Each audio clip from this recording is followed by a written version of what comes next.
Merci, madame. Bonjour à tous. Bonjour, monsieur. On est les étudiants à cas parfait. Je suis avec monsieur Morin Joël Pardon. Nous allons travailler sur l'incidence prévue des changements climatiques sur les régimes de perturbations naturelles en Afrique de l'Ouest.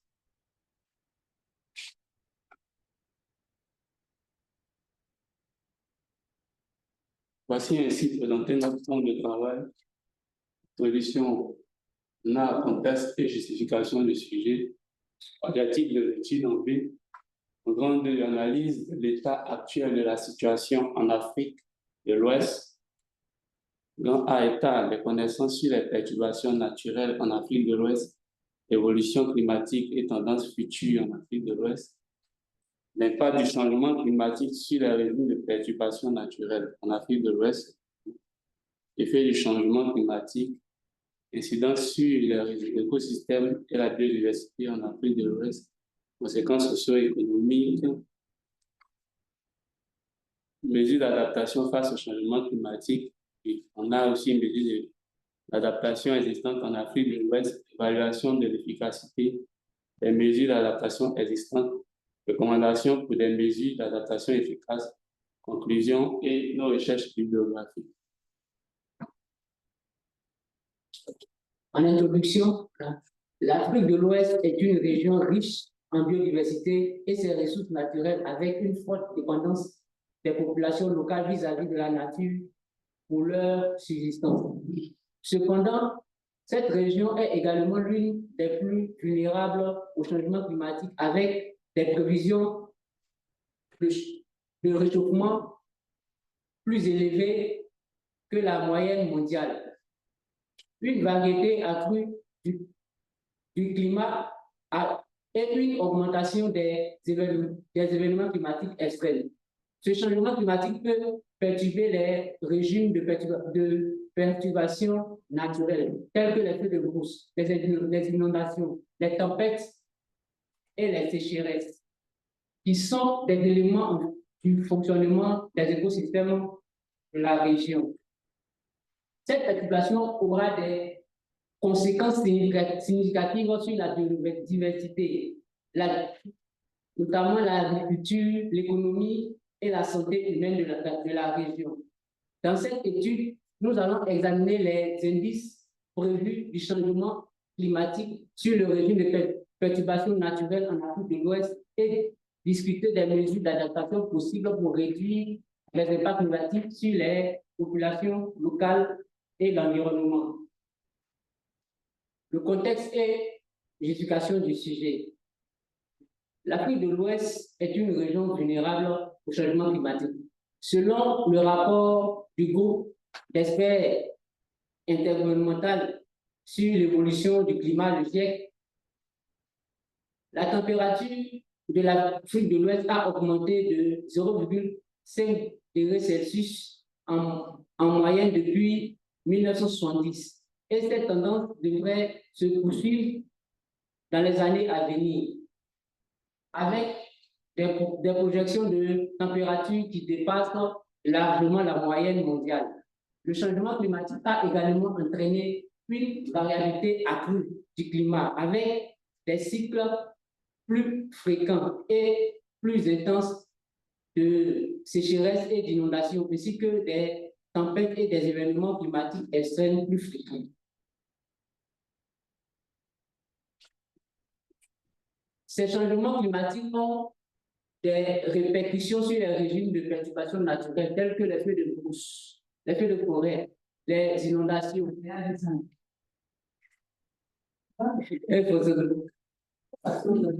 Objectif de l'étude. Les objectifs sont évaluer les tendances climatiques actuelles et les prévisions de changement climatique pour les régions de l'Afrique de l'Ouest en se basant sur les données climatiques et les modèles de projection climatique. Examiner le régime de perturbations naturelles dans la région en Afrique de l'Afrique de l'Ouest, telles que les feux de brousse, les inondations, les tempêtes ainsi que les impacts sur l'écosystème et la population locale. Analyser les indices du changement climatique et les perturbations naturelles en Afrique de l'Ouest et examiner les tendances actuelles et les futures. Et évaluer les impacts, proposer les mesures d'adaptation possibles pour réduire les impacts du changement climatique sur les perturbations en Afrique de l'Ouest en se basant sur les meilleures pratiques de gestion environnementale et le développement durable. Au niveau du grand 2, analyse de l'état actuel de la situation en Afrique de l'Ouest. L'état des connaissances sur les perturbations en Afrique de l'Ouest. Avant que nous remarquons que les perturbations naturelles fréquentes en Afrique de l'Ouest, telles que les feux de forêt, les inondations, les tempêtes, les sécheresses, ont des impacts significatifs sur la biodiversité, l'agriculture, l'économie et la santé humaine de la région. Les feux de forêt sont courants en saison sèche. Les inondations surviennent fréquemment pendant la saison des pluies. Les tempêtes et les événements climatiques extrêmes sont courants sur les côtes de la région et les sécheresses ont des effets climatiques dévastateurs sur l'agriculture, l'élevage et la sécurité alimentaire. Il est important de comprendre comment le changement climatique pourrait modifier ces perturbations naturelles pour mieux anticiper les défis environnementaux et socio-économiques auxquels sont confrontées les populations locales. Au niveau de l'évolution climatique et les tendances futures en Afrique de l'Ouest, l'impact des tendances climatiques sur les régimes de perturbations naturelles en Afrique de l'Ouest est significatif. L'augmentation de la température moyenne de l'air dans la région et les changements dans les précipitations ont des conséquences significatives sur la sécurité alimentaire, la biodiversité, la santé humaine, les infrastructures et l'économie. Les projections futures indiquent que ces tendances vont probablement se poursuivre et s'accentuer avec une augmentation de la température de l'air dans la région et une incertitude quant aux précipitations. Il est essentiel aussi de comprendre les impacts potentiels du changement climatique et de proposer des mesures d'adaptation pour réduire les impacts négatifs sur les populations locales et les écosystèmes en Afrique de l'Ouest.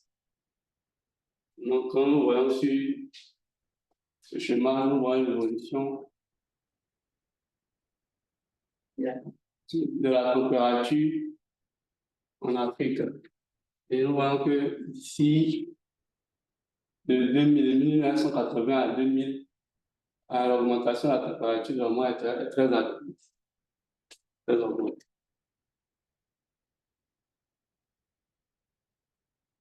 Impact du changement climatique sur le régime de perturbations naturelles en Afrique de l'Ouest.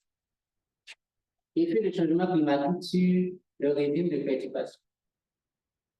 Les événements extrêmes tels que la sécheresse, les inondations et les vents, les tempêtes ont augmenté en fréquence et ont intensifié ces dernières années dans la région, causant des pertes en vie humaine, des dommages des infrastructures et des biens, et affectant la sécurité alimentaire, les ressources, la santé humaine et l'économie de la région. Il est donc essentiel de prendre des mesures d'adaptation pour réduire les impacts négatifs du changement climatique sur la biodiversité et les communautés locales, ainsi que l'écosystème de la région. Là, on voit un peu, on a illustré par ces images pour montrer un peu la verdure. Et si on ne prend pas garde, voici ce qui va se passer. C'est-à-dire que quand les gens, à cause des impacts climatiques, la sécheresse va prendre le dessus si on ne prend garde. Donc, les incidences sur l'écosystème et la biodiversité en Afrique de l'Ouest. Le changement climatique a des effets significatifs sur le régime de perturbation en Afrique de l'Ouest. Ces effets affectent Ces effets affectent également la sécurité alimentaire, les ressources naturelles et la santé humaine, ainsi que l'économie de la région. Pour réduire ces impacts négatifs, il est important de prendre des mesures d'adaptation pour protéger la communauté locale et les écosystèmes de la région. Les conséquences socio-économiques du changement climatique sur les régimes de perturbation.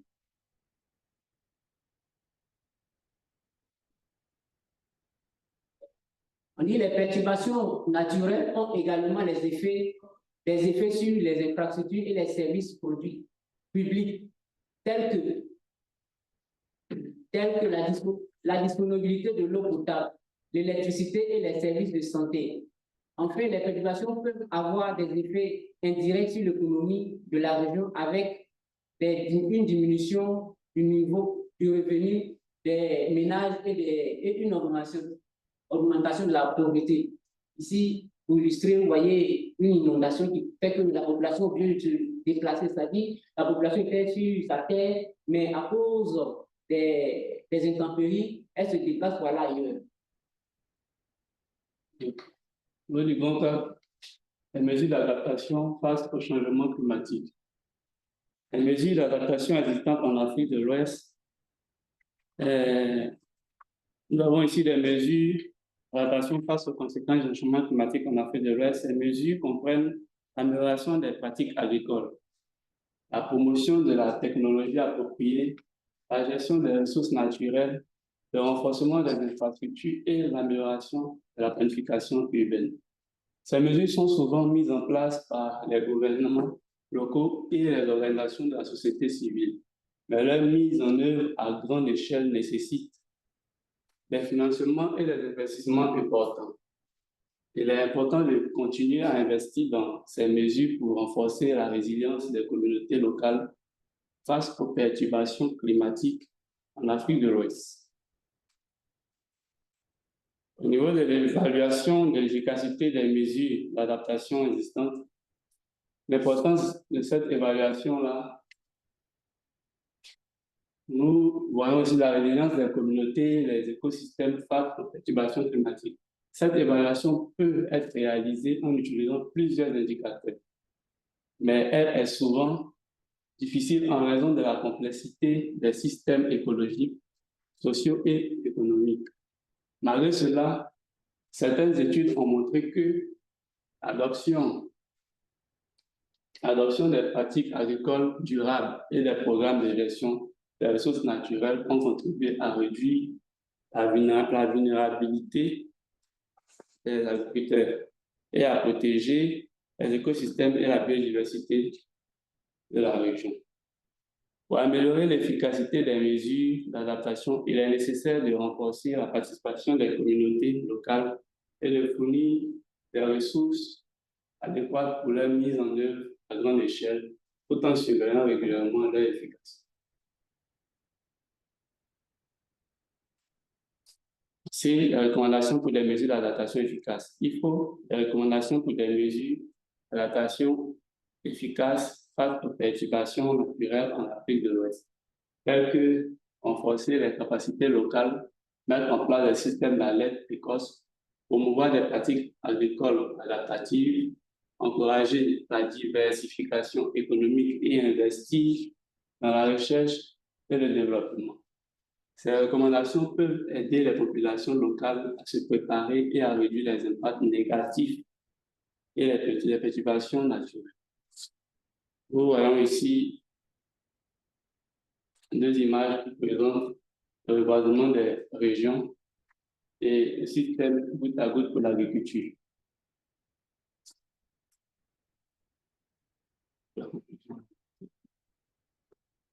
En conclusion, on dit le régime de perturbations naturelles les plus fréquents en Afrique de l'Ouest sont le résultat des facteurs géographiques, environnementaux et climatiques spécifiques de la région.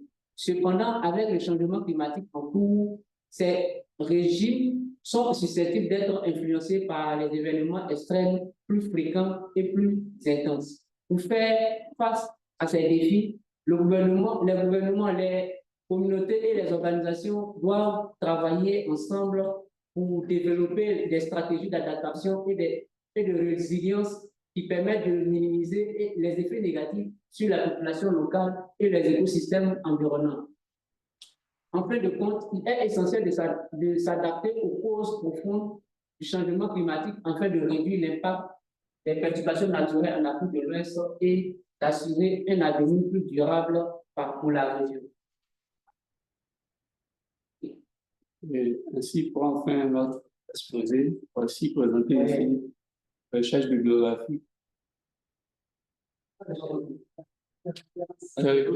Merci, madame. Merci.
Donc, on va passer aux questions. D'abord, les étudiants. Poser des questions, des remarques. Les vocales, on ne les pas là. Mais bon, si, en tout cas, pour les groupes, les règles étaient là. Ils étaient déjà là. Il va poser des questions. Généralement, on ne parle pas. Parce que si vous l'avez déjà, c'est que moi, je voulais partir. Sauf que vous n'avez pas dit. Non, ils sont là. Monsieur Mofi et Madame Touré.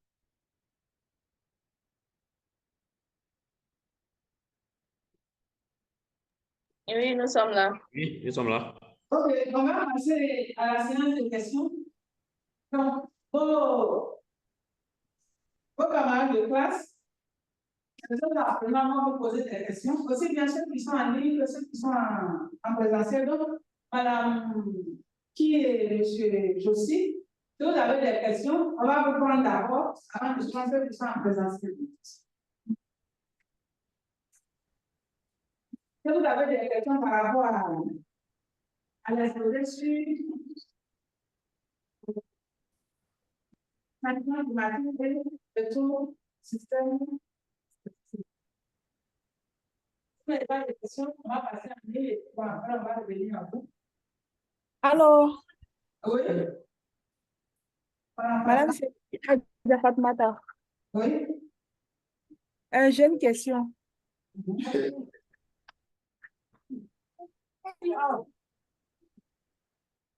J'aimerais savoir, au niveau du sujet qu'elles ont traité là, c'était, elles peuvent me rappeler un peu le sujet parce que elles ont parlé d'adaptation et d'atténuation alors qu'il s'agissait de l'écosystème, le changement climatique et l'écosystème sur l'écosystème en Afrique.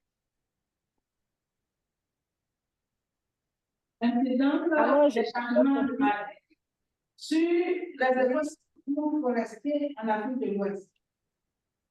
Oui, madame. Voilà. Oui, madame, c'était le sujet. Voilà, donc ils ont parlé d'adaptation et d'atténuation.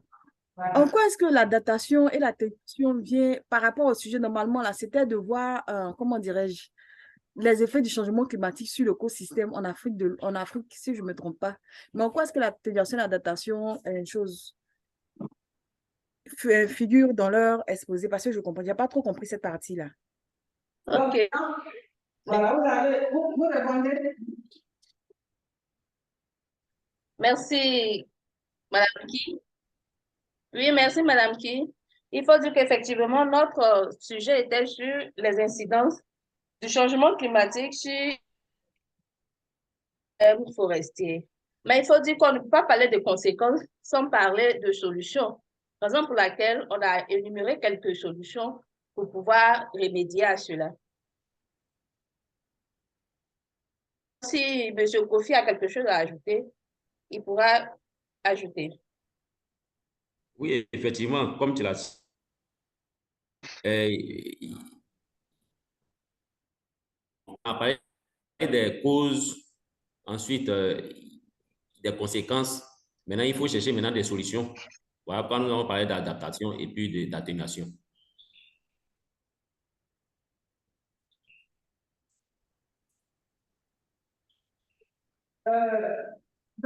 Madame Adia, c'est bon?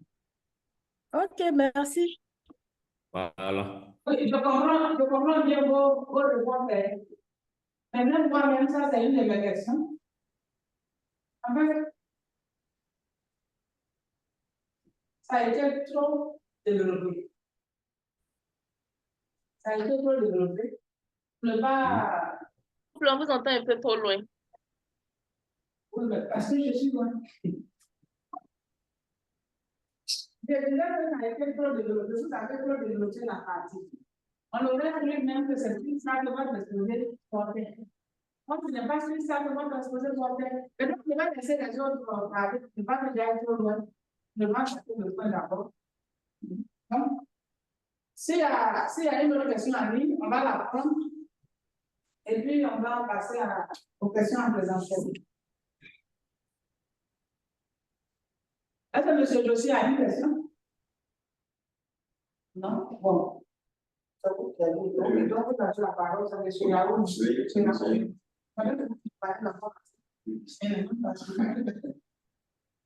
D'accord, donc merci M. Kofi et Madame Bi.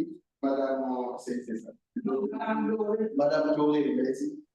Ok, moi j'ai compris l'incidence des changements climatiques sur les écosystèmes forestiers en Afrique de l'Ouest. Ok, je voulais savoir, dans votre exposé, là, vous n'avez pas donné une définition de l'écosystème forestier. Donc, je voulais savoir si vous pouvez m'expliquer un peu qu'est-ce que l'écosystème forestier. Ça, c'est la première question. Et puis, l'objectif général de votre exposé. Ensuite,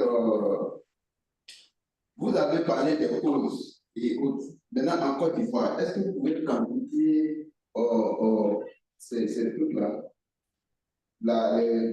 ces incidences sur les écosystèmes forestiers? Parce qu'il n'y a pas eu de nom particulier, ils sont des scientifiques. S'il y a, il faut, c'est des valeurs ou des chiffres là qui nous permettent de dire qu'il y a des incidences, il y a un changement de quelque chose. Mais dire qu'il y a peu de bruit, il n'y en a pas identifié ça. Donc, comme si vous pouvez revenir sur ça. C'est un peu ça.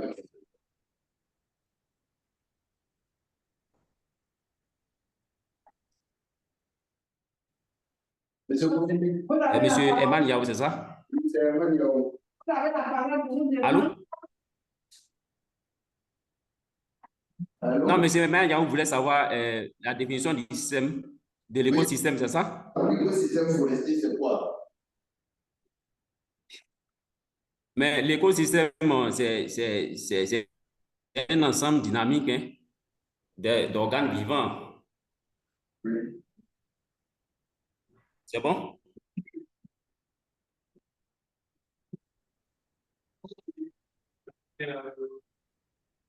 Bon, la deuxième question, l'objectif général de votre exposé. Oui. On vous entend faiblement, hein, je ne sais pas. Oui, on t'entend faiblement et puis ça bégaye. On entend très fort.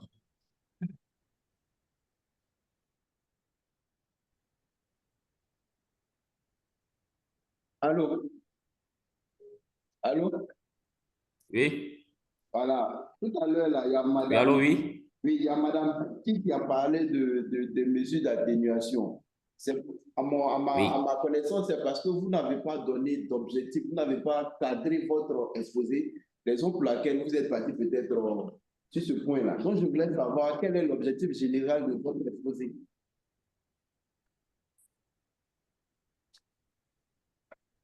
On avait déjà signifié cela, et l'objectif général était de donner, de montrer les impacts des changements climatiques sur les écosystèmes forestiers en Afrique de l'Ouest.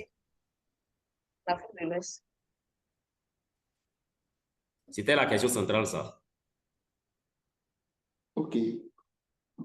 Bon, la troisième question, vous avez évoqué le cas des causes. Vous avez dit qu'il y a eu la déforestation, les gaz à effet de serre, et puis en Côte d'Ivoire, vous avez parlé du cas de Côte d'Ivoire. Donc, je demande, est-ce que vous pouvez quantifier ça? Le cas de Côte d'Ivoire. Notez bien toutes ces questions parce que vous allez devoir reprendre beaucoup de choses. Il faut que ces aspects-là puissent apparaître. En fait, je demande de Dans notre exposé, on n'a pas spécifié. On n'a pas spécifié, effectivement. OK. Parce que selon on a parlé de la Côte d'Ivoire, on n'a pas parlé de la Côte d'Ivoire, on a parlé de l'Afrique de l'Ouest en général. Maintenant, je ne comprends pas sa question. En fait, j'ai dit, le thème porte sur l'incidence des changements climatiques sur les écosystèmes en Afrique de l'Ouest. La Côte d'Ivoire fait partie de l'Afrique de l'Ouest. Vous avez évoqué le cas de la Côte d'Ivoire. Vous pouvez quantifier les dégâts ou bien la déforestation, les gaz à effet de serre que vous avez parlé. Vous avez parlé de tout ça. Là. Voilà pourquoi il était bon si vous pouvez nous donner un peu des chiffres. En fait, je vais intervenir.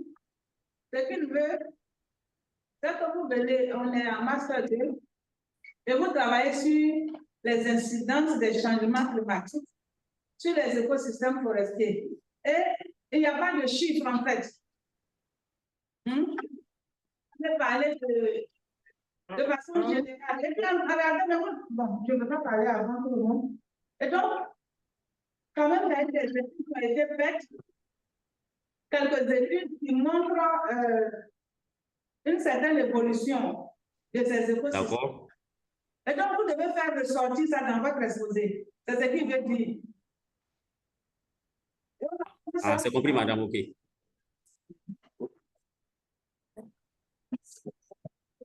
On a noté.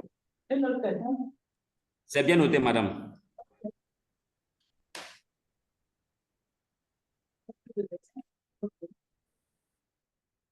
Moi, je vais faire mes remarques. Donc, au niveau de votre présentation d'abord, je ne sais pas pourquoi vos amis n'ont pas envie de parler. Ils ont peur de quoi? Et c'est la remarque qui concerne la plupart des exposés. Bon, vous ne vous êtes pas fatigué, vous avez trouvé les documents des gens, vous avez copié, vous avez collé sur le PowerPoint. Et ça, c'est pas bon. Ça, c'est pas bon. Quand vous avez le texte que vous avez collé, vous ne vous fatiguez pas, vous lisez. Vous lisez, bon, vous êtes en ligne, bon, pour vous, je ne peux pas faire chose. Mais même ceux qui étaient en présentiel ici, ils ont la tête carrément tournée. Et ils lisent leur test, ces tests en un point fini. Ils lisent ça du début jusqu'à la fin. Et ça, ce n'est pas des PowerPoint. Ça, ce n'est pas des PowerPoint. Les groupes se reconnaissent. Et donc, vous parlez de phénomènes. Voilà. Dans votre exposé, vous avez parlé aussi de d'abord la prise de parole. J'insiste sur ça parce que quand vous allez faire votre master là, vos amis ne seront pas là. Quand les gens là vont venir s'asseoir, les membres du jury, et ce jour-là, même quand vous regardez mon visage, c'est comme si je ne vous connais pas. Les autres enseignants aussi, c'est la même chose. Quand on vous donne la parole, sachez prendre la parole. Et une fois l'enseignant a déjà lu votre sujet ou votre thématique, vous ne reprenez plus. Et nous savons aussi que vous êtes en Master 1 ici. On connaît votre groupe, on connaît le nom des gens qui sont dans votre groupe. Vous n'avez plus besoin de reprendre tout ça. Parce que ça peut faire des minutes, des secondes pour rien. Ça aussi, c'est vrai. la plupart des groupes. Et donc, parlant du phénomène des changements en Afrique de l'Ouest, vous avez parlé de température qui augmente, je ne sais pas, au 5.1. Dans votre 5.1, vous parlez de température qui augmente, les vents de sable, les tempêtes tropicales, tout ça. Bon, je ne sais pas. C'est les changements climatiques que vous voulez caractériser.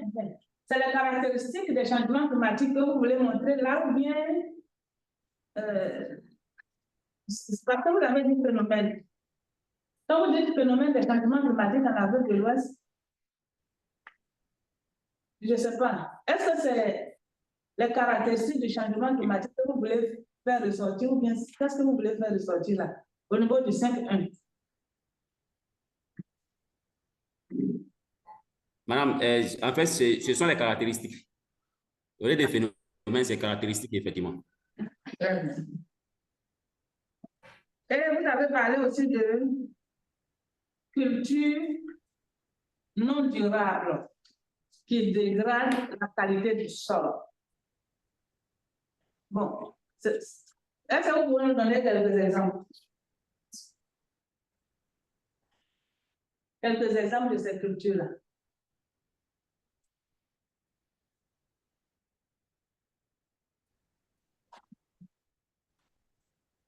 Est-ce que vous m'avez entendu? Monsieur Kofi, vous m'avez entendu? Allô? Oui. J'ai demandé, vous avez parlé de culture non je sais pas si, oui, non durable. Agriculture non durable. Moi, j'ai une autre place. Donc, moi, je demande, est-ce que vous pouvez nous donner quelques exemples de cultures? Des cultures non durables qui dégradent la qualité du sol.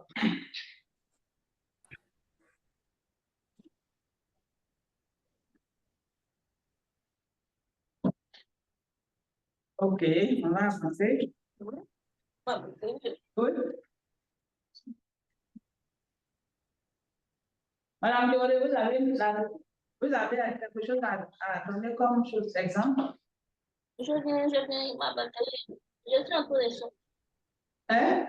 Vous êtes en train de chercher. Ok, donc comme culture non durable, on a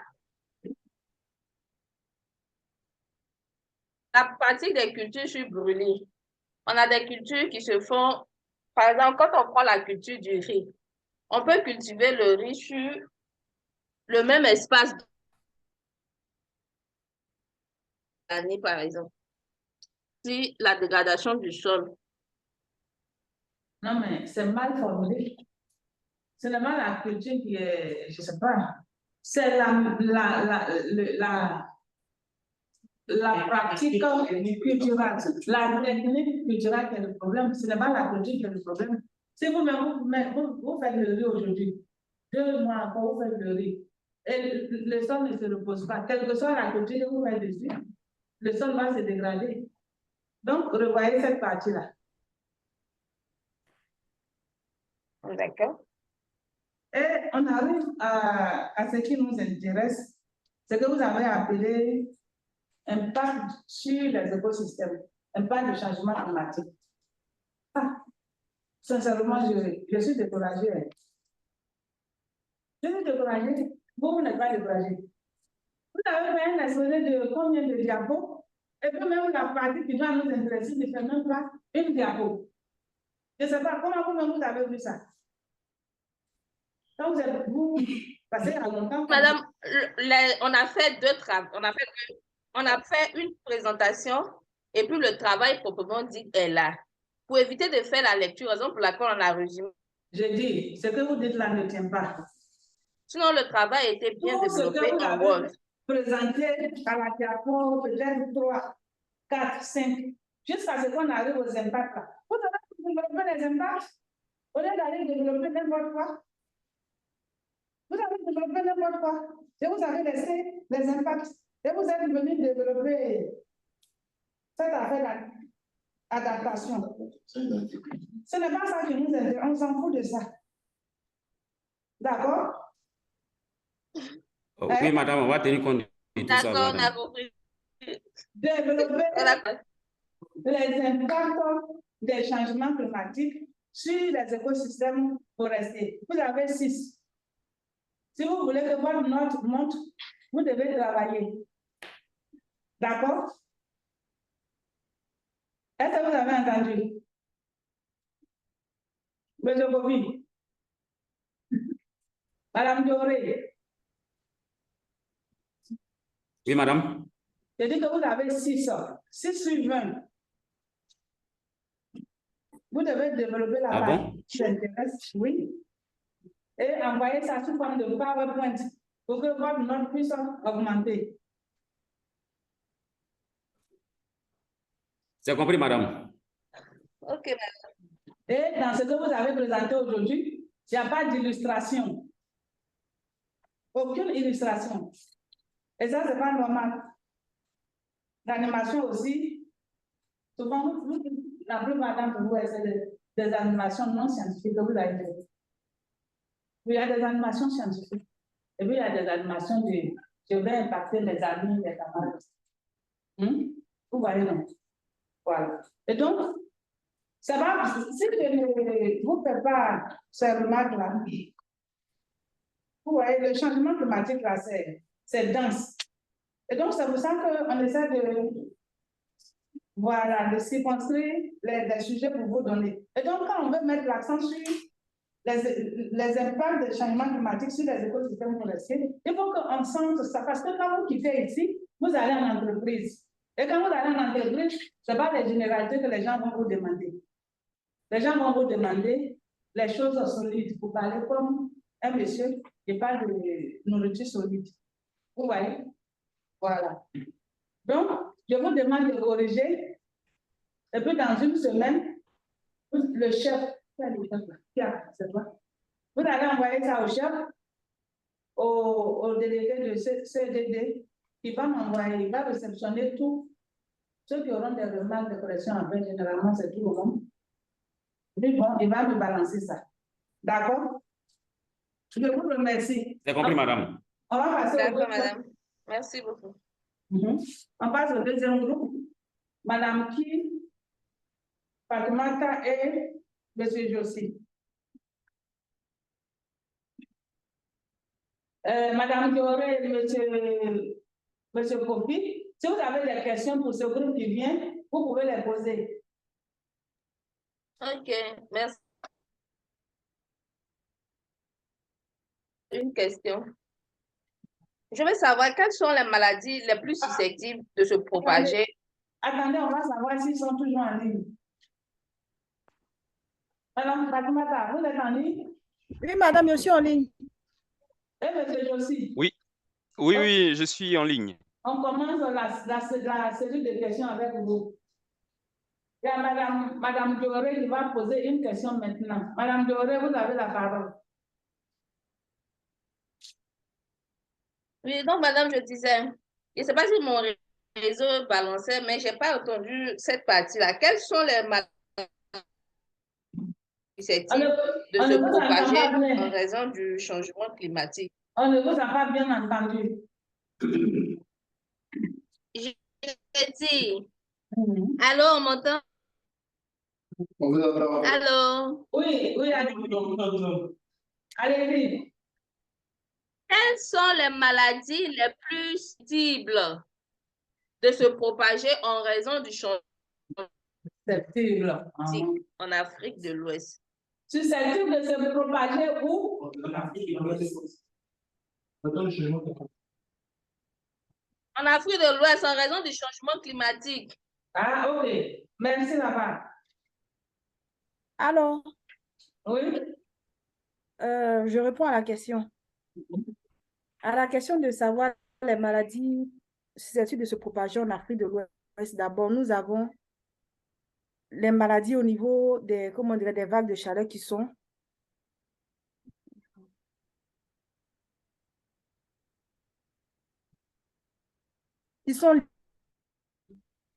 au niveau des vagues de chaleur. Maintenant, au niveau des maladies infectieuses, nous avons, comment dirais-je, les maladies paludisme, la désinfection. Au niveau des maladies respiratoires, allô? Oui, on poursuit, ça balance. Au niveau des maladies Ça respiratoires, s'entrecoupe chez moi.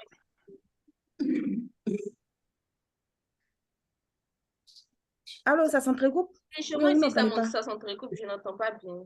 C'est la connexion. On a eu la chance que ça n'a pas été pour nous. Donc, je reprends. Je reprends. Oui. Non, vous avez parlé des maladies liées aux vagues de chaleur, maladies infectieuses, et puis des maladies Et les maladies respiratoires. respiratoires. Les maladies respiratoires, c'est ceux qui souffrent déjà des problèmes d'asthme, voilà, qui seront les plus vulnérables au changement climatique. Voilà, voici ces types de maladies qui risquent de se propager si rien n'est fait. Si rien n'est fait. Vous avez quelque chose à ajouter? Alors, moi, je vais compléter Madame Adja en disant que les effets du changement climatique sont perceptibles par des températures élevées.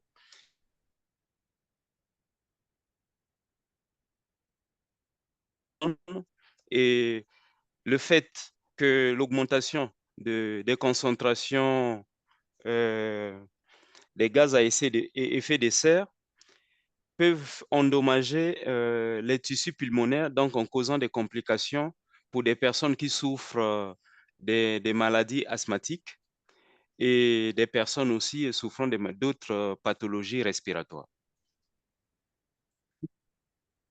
OK. Est-ce qu'il y a des questions? Ok. Donc, madame, si je veux bien comprendre leur explication, quand climatique, il y a plus d'asthmatiques, de paludisme. On n'a rien entendu. Ça s'est coupé. Si je veux résumer ce que vous avez dit, lorsqu'il y a des changements climatiques, les maladies susceptibles sont l'asthme et puis le paludisme. Non, Qui seront les plus récurrentes. pas forcément l'asthme et le paludisme. On a mis sur la partie maladie infectieuse que les changements climatiques vont favoriser la prolifération des insectes, des moustiques, et qui sont responsables des maladies comme le paludisme, la dengue, le Zika et bien d'autres maladies. On peut même citer le chikungunya. Donc, il n'y a pas que chikungunya. Quelle maladie ça? C'est une maladie qui s'est développée en particulier. Bon, ça, c'est proche de l'Afrique de l'Ouest, mais au Congo en particulier, et qui se caractérise par des courbatures, une douleur atroce. Et les scientifiques, en particulier l'OMS, a attribué à un insecte donc, qui est du même nom que la maladie chikungunya. Ok, merci. Ok, c'est bon, on avance. La base se voit là d'abord. Comment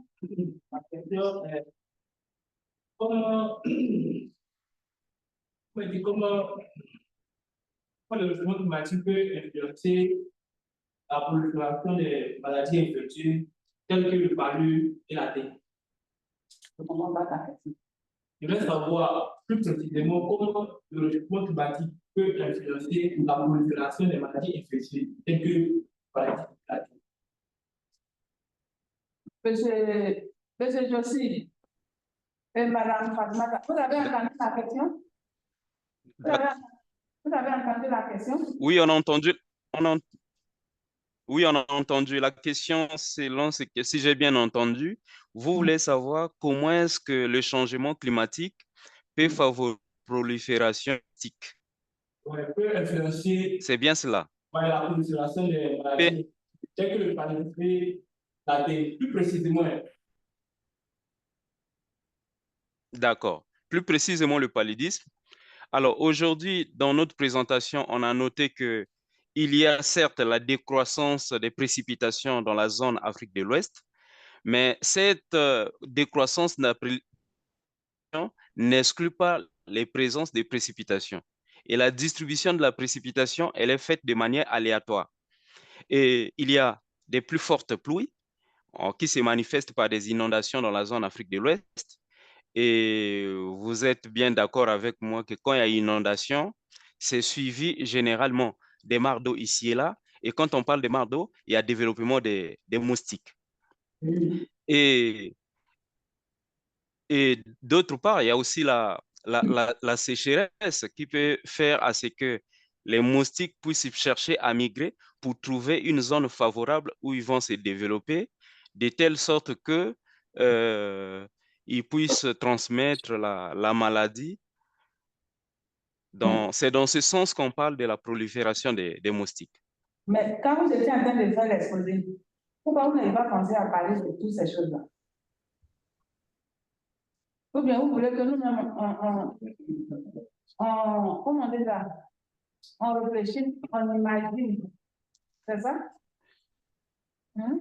Alors, on avait le facteur temps 15 minutes, on avait pensé que c'était tellement bref qu'il fallait... Ok, il y a une autre, c'est bon? Il y a une autre question? Ok. Madame Adja a ici que il y avait, pour expliquer, que c'était le plus probable, c'était les maladies respiratoires et puis les maladies infectieuses. Est-ce que vous m'entendez? Oui, on vous écoute. Je vous ai dit, Madame Adja a ici que les maladies les plus probables étaient les maladies respiratoires et les maladies infectieuses. Je voulais savoir comment, par quelles données ils ont pu savoir que ces maladies-là, par quelle méthode ils ont pu, comment je vais dire, donner un résultat pour montrer que non, ces maladies-là sont les plus répandues, les plus. Comment tu as fait? Ce sont pas des pouvoirs. Voilà, ils sont pas des pouvoirs. C'est ça. C'est le résultat. Ok, je vois.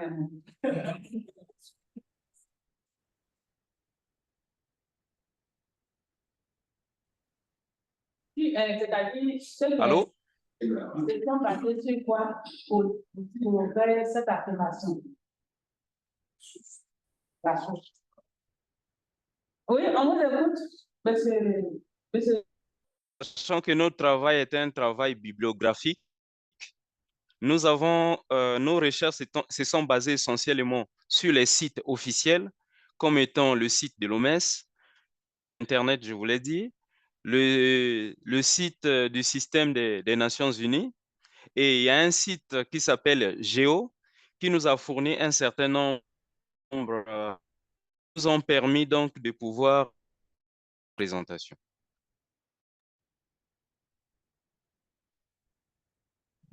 Je ne sais pas si Maki Fatoumata est complété. Non, faut faire cher, là. Vous pouvez patienter. Faut faire cher. Allô? Pas de- On a réfléchi ici, donc. Voilà, il faut partir maintenant. Bon.